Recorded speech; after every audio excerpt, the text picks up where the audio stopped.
second session of our research scholar conference with, with Dr. Manisha Chaudhary, and theme for this session is material culture, narratives and interpretations. We have first speaker Zoya Afreen Khan.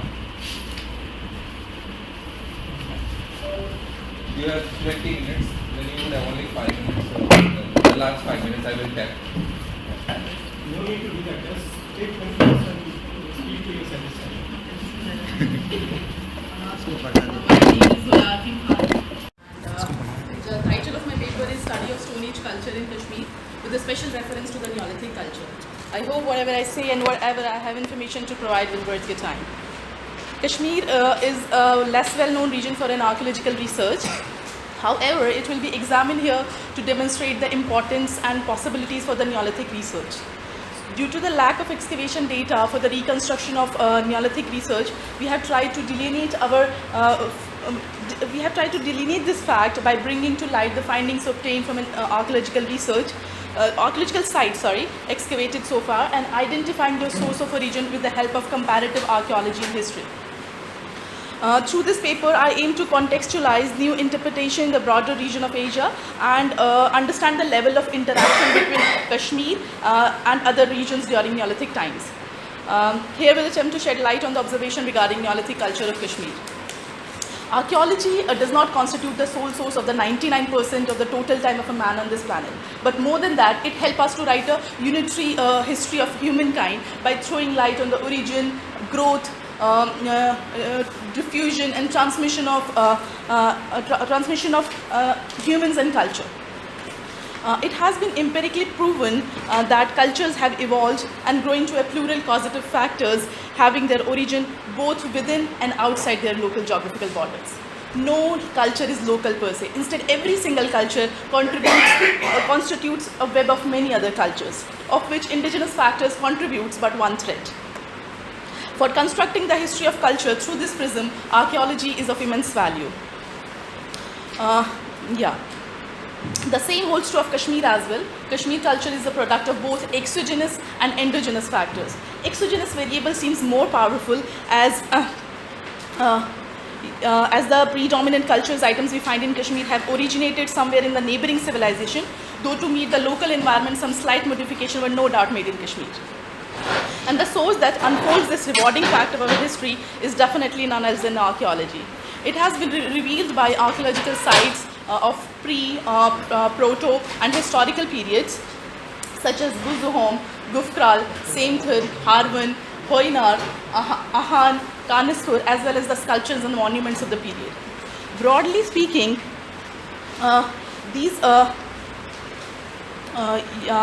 they show that the culture of Kashmir can only be understood if it is placed in the context of other ancient civilization, namely Chinese, Mediterranean, Greek, West Asian, Iranian, Central Asian and Indian. The great invention, discoveries and philosophy for which these civilizations are famous were transmitted from their place of birth through the medium of hunter for greener pastures, empire building processes, exchange of goods and services, and diaspora forced by the natural calamities and man-made disasters. Since archaeology and history are supplementary and complementary to each other in making the facts to speak and working out a meaningful construct of human past, this work consists of Kashmir relation with the neighboring civilization based on the information provided by the written records and archaeology, so that the parallel established between the culture of Kashmir and the culture of neighboring world become understandable. Before I go on, I just wanted to give you a quick context to the Kashmir region. The Kashmir Valley possesses a rich and widely established Neolithic culture. This is substantiated by the dozens of Neolithic sites found at different nooks of the valley. However, among them only 2 sites have been excavated so far, Buzuhom and Gufkral.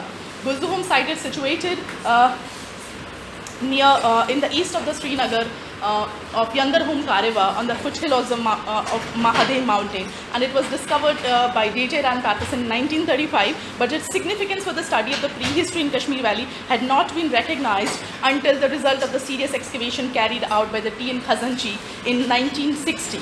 and the another site is Gufkal, situated near Tral town, district Pulwama. The site was first reported in 1962-63 by Archaeological Survey of India, but the excavation were conducted in 1981 and 82 by K.D. Banerjee and A.K. Sharma of Archaeological Survey of India. Both these sites reveal a successive sequence of culture on the basis of which these culture deposits. These sites have been divided into the Ceramic Neolithic 1 and Ceramic Neolithic 2, and Megalithic and early historical period. The material culture excavated at Burzuholm and Gufkral raised the questions about the origin of these people, their relationship, affinities, and contacts with other culture outside. Parallels between the Kashmir Neolithic and the neighboring world become a significant feature of the Kashmir when read together with the Neolithic culture of the neighboring civilization is that it helps us to write a unitary view of human society, in that we find striking affinities between the culture of Kashmir and the culture and other Neolithic cultures.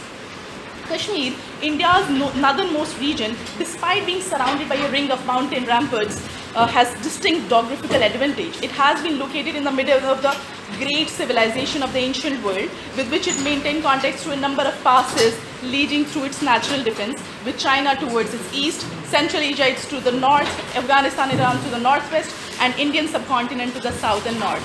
Kashmir became the meeting ground of the great civilization, Chinese, Central Asian, West Asian, and Indian civilization. It is also true that these civilizations were themselves influenced by many other civilizations. In this way, they collectively formed a global civilization.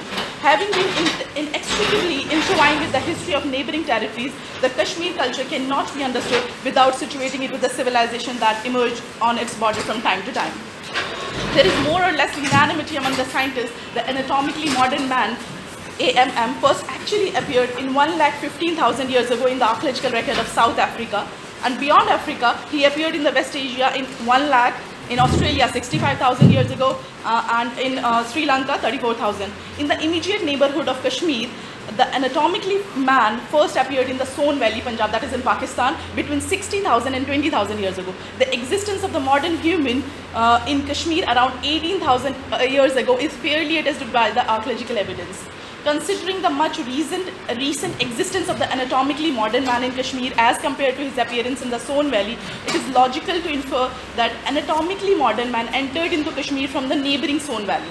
The continuity of cultural growth was, however, disrupted, was shown by the absence of Mesolithic culture in Kashmir. It is believed that around 10,000 BC, cooler conditions prevailed in Kashmir. The period witnessed excessive rains, forcing the people to move out, and it was only after the climatic conditions improved around 5000 BP that Kashmir became habitable, attracting the Neolithic peoples of neighboring territories to settle here. It is therefore not surprising that Neolithic culture, which began in Kashmir around 2900, present a striking affinity with the Neolithic cultures of China, Russia, Iran, West Asia, and Central Asia. Pit dwellings and bone tools of Kashmir Neolithics had a long history in China, Russia, Central Asia, and Iran. Many pottery types that we find in Kashmir Neolithics have parallel in China and Iran. The perforated stone harvesters found at Neolithic Gufkal originated in China. The dog burial of Neolithic Burzuholm was a common practice in China. Red painted burials found at Burzuholm have parallels in China, Japan, Russia, and West Asia. The hairpin that we found at Gufkral actually originated in the Mediterranean world and spread to the Persian Gulf, then to other areas. The Neolithic crops of Kashmir, namely wheat, barley, lentil, pea, almond, peach, apricot, originated in China, Central Asia, and West Asia. In the immediate neighborhood of Kashmir, all these aspects of Kashmir Neolithic have been found in Potwar Plateau, Swat Valley, Gomal Valley, and Balochistan. There is so much affinity between the Neolithic culture of Kashmir and Neolithic culture of Potwar region, Swat Valley, that Elchin considered them belonging to a single complex. This shows clearly that the earliest settlers of Kashmir came from the north and northwestern borders of Kashmir. This is also substantiated by the Kashmiri language. According to the eminent linguist Sir George Garrison, Kashmir language belonged to the Dardic group of language. Dardic group of language are those languages which are spoken by the people living in the immediate northern and northwestern borderlands of Kashmir from Gilgit to Swat. The earliest settlers of Kashmir came from the north and northwestern is also evidenced from the physiognomy of the majority of the Kashmiris, which has a close resemblance with the people living in the borderlands of Kashmir from Gilgit to Punjab. Interestingly, the dominant crumb of the Kashmir province and additional evidence to substantiate our argument. The majority of the people Kashmiri carry the surname Bhatt, which in Dardistan means king. Not surprisingly, therefore, that during the earliest times, all those who aspired to claim a respectable position in the society adopted the surname Bhatt of the earliest and dominant population of Kashmir. During a recent survey of northwestern Kashmir, 6 Neolithic sites were found. The artifacts found in Baramulla districts of Kashmir Valley, when analyzed, were as varied and distinctive as had been earlier many Neolithic sites like Buzhum, Gurfkal and Kanispur in Kashmir. The analysis of the material culture suggests affinities and parallels beyond Kashmir, with relative comparators in the northern Kashmir, Swat and Central Asia. The interpretation of the material culture revealed that there may have been some common factors at work in Kashmir, northern Pakistan, South and Central Asia, leading to similar set of tools and other material culture in a similar or contrasting setting. Extant similarities in material culture, Neolithic sites in Baramulla represent a material culture which is similarly not only to the Kashmir but beyond Kashmir, in China, Pakistan, Central Asia. It is likely that similarities between the Baramulla sites and other Neolithic sites, the wider regions, are due to the range of factors including the movement, migration, contact, trade. It is observed that the material culture at these sites is similar to those of the known sites of the Neolithic Kashmir and adjoining subregions, summarized as under here. Like pit dwelling, the archaeologists have discovered many sites in China, Russia, Central Asia, West Asia, where people lived in pits.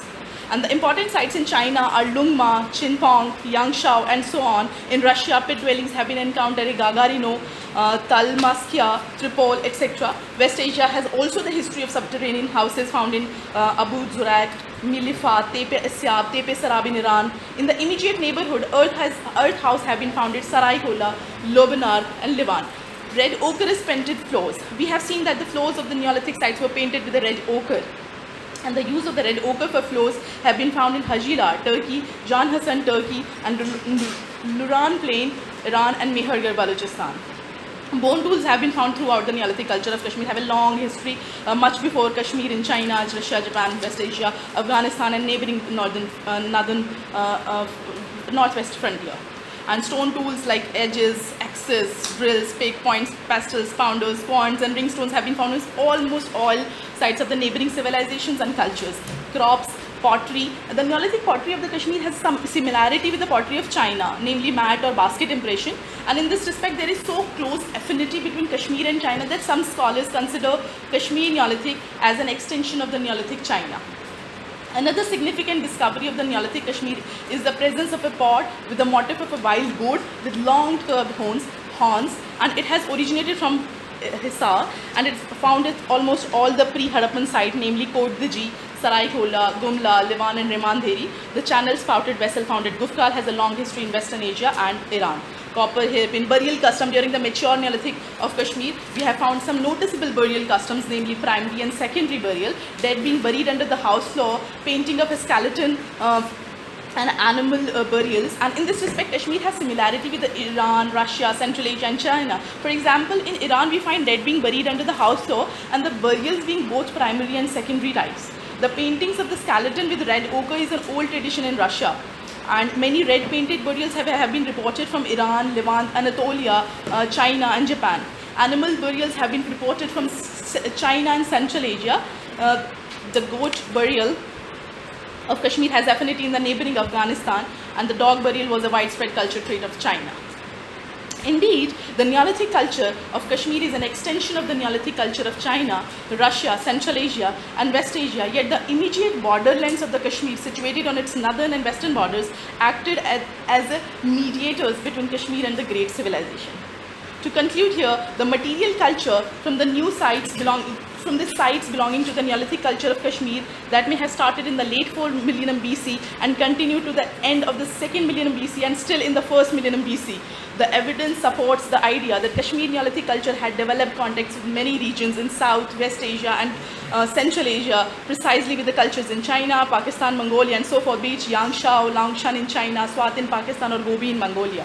The shoulder celt of China was hardly found outside the plains of China, with the exception in the Brahmaputra Valley sites in India, but its presence in Baramulla, Kashmir widens the scope of the new studies to understand the nature of contacts in antiquity.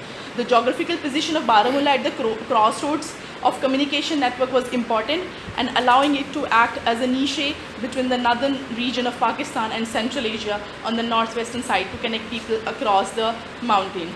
In the end, I would like to say that it's likely be true that we all are mixed at many levels for back in the past, and no one of us as pure, and in fact mixing and migration is in our nature. I think we should think about it. Thank you.